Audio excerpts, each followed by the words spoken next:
Βρισκόμαστε στα talks στο Pop Forward και έχω τη χαρά να έχω μαζί μου τον Ανδρέα Ραπτόπουλο, CEO και founder της Matternet.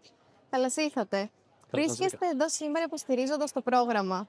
Τι πιστεύετε ότι χρειάζεται να έχουν οι μικρομεσαίες επιχειρήσεις για να εξελιχθούν και να επιβιώσουν σε μια εποχή που η τεχνολογία τρέχει με απίστευτες ταχύτητες? Νομίζω να είναι πολύ εξωστρεφής και πολύ αισιόδοξες σε σχέση με τις ευκαιρίες που παρουσιάζονται με όλες αυτές τις νέες τεχνολογίες. Αν μπορούσαμε να κάνουμε pinpoint τρία πράγματα, τρία συστατικά που πρέπει να έχει κάποιος νέος επιστήμονας, όπως και εσείς όταν ξεκινήσατε, για να ξεκινήσει την επιχειρηματική του πορεία, ποια θα ήταν αυτά?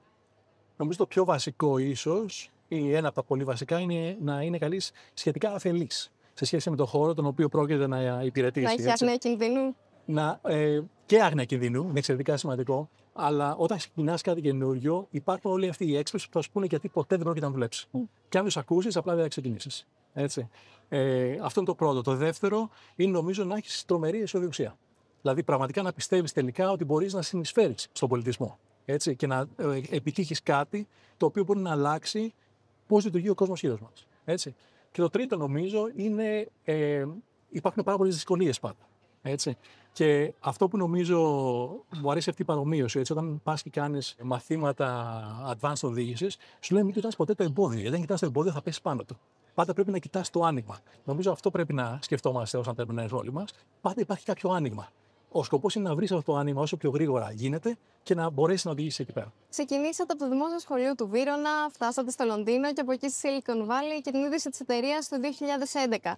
Ποιοι ήταν οι σημαντικότεροι σταθμοί αυτής της πορείας, που ήταν σίγουρα πολύ επεισοδιακοί, τόσο για εσάς όσο και για την ίδια τη Matternet? Νομίζω ξεκίνησα από την πολύ αρχή του ταξιδιού μου, ή μάλλον πριν, θα έλεγα στο Πανεπιστήμιο Πατρών, αλλά ακόμα και πριν από αυτό, όταν ήμουν έφηβος εδώ πέρα, σκεφτόμουν ότι έβλεπα την Ακρόπολη και έλεγα πού υπάρχει αυτό το μέρος αυτή τη στιγμή που δημιουργεί πολιτισμό, τεχνολογικό πολιτισμό.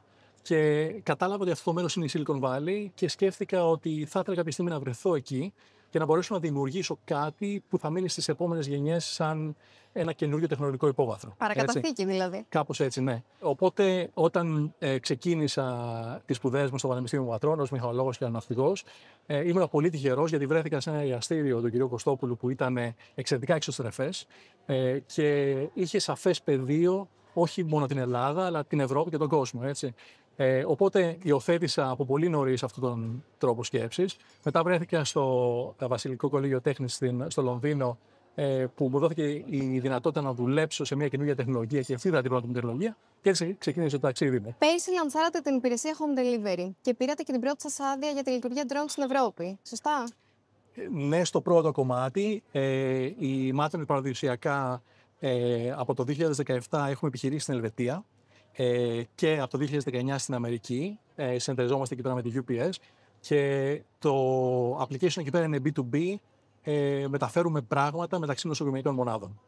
Έτσι, οπότε το νομοθετικό πλαίσιο τώρα στην Αμερική έχει οριμάσει αρκετά, ώστε κρίναμε ότι είναι ο κατάλληλος χρόνος να μπούμε στο Home Delivery Application, το οποίο είναι ένα application το οποίο θα έχει τρομερό scale. Από πλευράς επιχειρήσεων, ήμασταν η πρώτη εταιρεία στον κόσμο που ξεκίνησε εμπορικές επιχειρήσεις στην Ελβετία το 2017.